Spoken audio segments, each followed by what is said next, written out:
Daud, ada sebuah cerita rakyat, cerita tahayul, katanya kalau kunang-kunang itu kukunya orang mati ya Pak?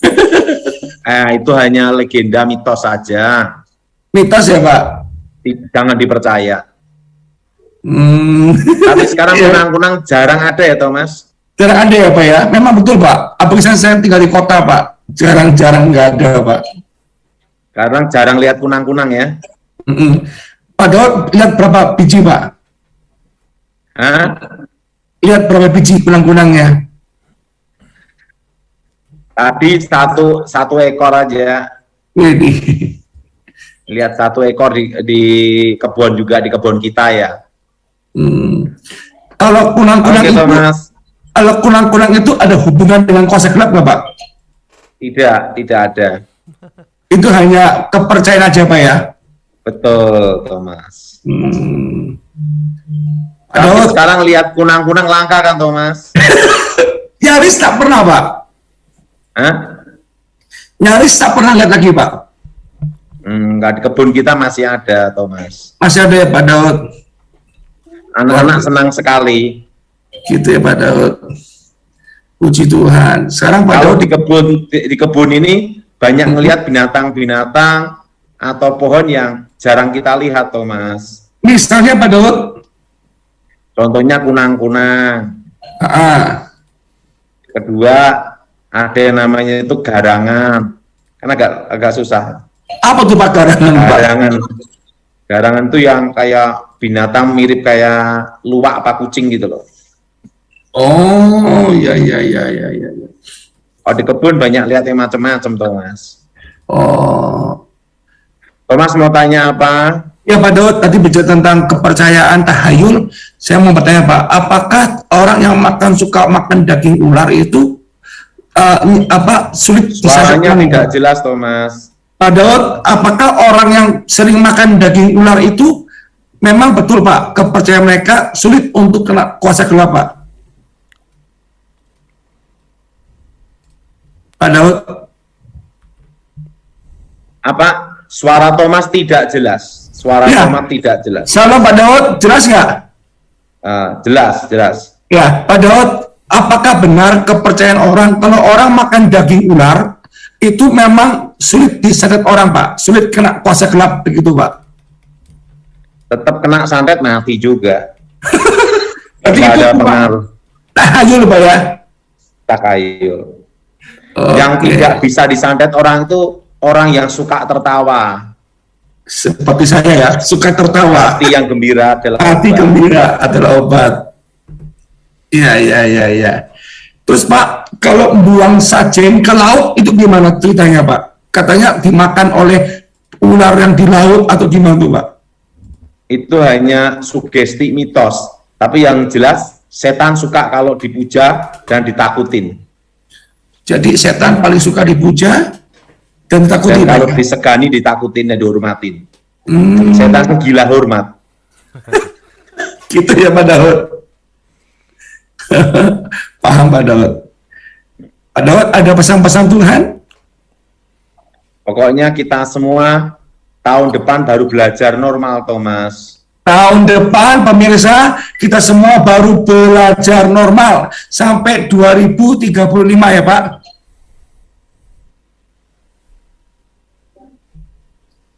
Ya Pak Daud? Tidak tahu. Oke. 2035 itu ekonomi Indonesia pulih.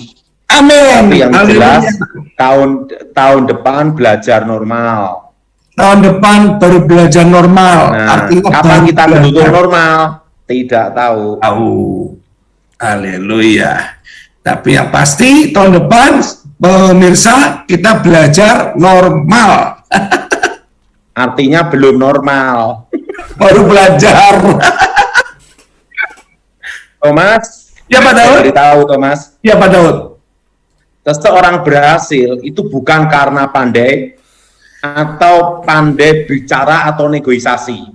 Yes. Tapi orang yang berhasil adalah orang yang bisa beradaptasi, sosialisasi dimanapun berada, adaptasi di situasi apapun. Amin. Itu namanya Jadi orang berhasil itu adalah orang yang bisa paling mudah beradaptasi dan sosialisasi. Yes. Nah, kenapa saya berkata demikian?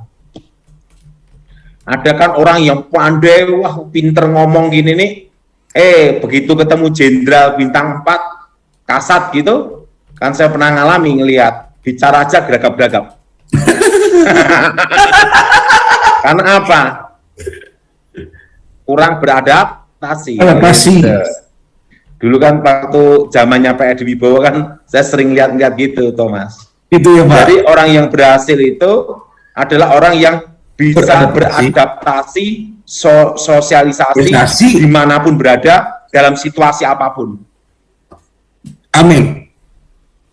Nah, orang pandai, orang jenius, tidak bisa beradaptasi. Bingung dia untuk beradaptasinya. Betul nggak, Thomas? Betul. Betul. Jadi, seseorang yang berhasil, pertama tekun, kedua, yaitu apa? Tidak pernah menyerah pada keadaan, Yes. dan yang ketiga, bisa beradaptasi dimanapun berada. Amin. Setuju, Thomas? Setuju sekali, Pak Daud. Ini pengalaman hidup saya, Thomas, ya. Iya, Pak Daud.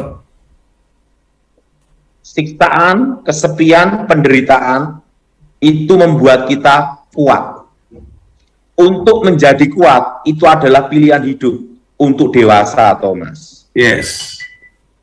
Saya dulu kan sebelum bertobat, dilatih kakek nenek saya, setiap hari latihan, terus sampai capek, Thomas. Sampai suatu hari saya nangis sampai umur 9 tahun dilatih, nangis sampai habis air mata, Thomas. Oh. Sampai tidak bisa nangis lagi, karena tidak ada yang peduli. Kakek saya ngomong, orang yang menderita, orang yang tambah kuat. Orang yang pernah kesepian, menderita, dan sadar tidak bisa mengandalkan orang lain, disitulah akan membentuk diri kita dewasa, Thomas. Dan menjadi apa? Kuat. Kuat dan tangguh. Amin. Betul. Jadi jangan sampai kita ini terlena dengan zona nyaman, Thomas. Betul. Nah, jadi kita harus mengalami hal yang bawah itu harus ngerasakan, Thomas. Yes. Jadi ingat, Thomas, orang yang berhasil adalah orang yang apa? Bisa beradaptasi, bisa bersosialisasi di mana pun berada. dalam situasi apapun juga. Dalam situasi apapun. Yes. Saya ketemu jenderal, ketemu kopral, ketemu penjahat, ketemu penjahit, ketemu polisi, bisa beradaptasi. Yes. Itu nomor 1, Thomas. Amin. Oke. Luar biasa. Jadi harus belajar apa, Thomas? Beradaptasi, bersosialisasi dimanapun dan dalam apapun juga, keadaan apapun juga. Dan ingat, Thomas,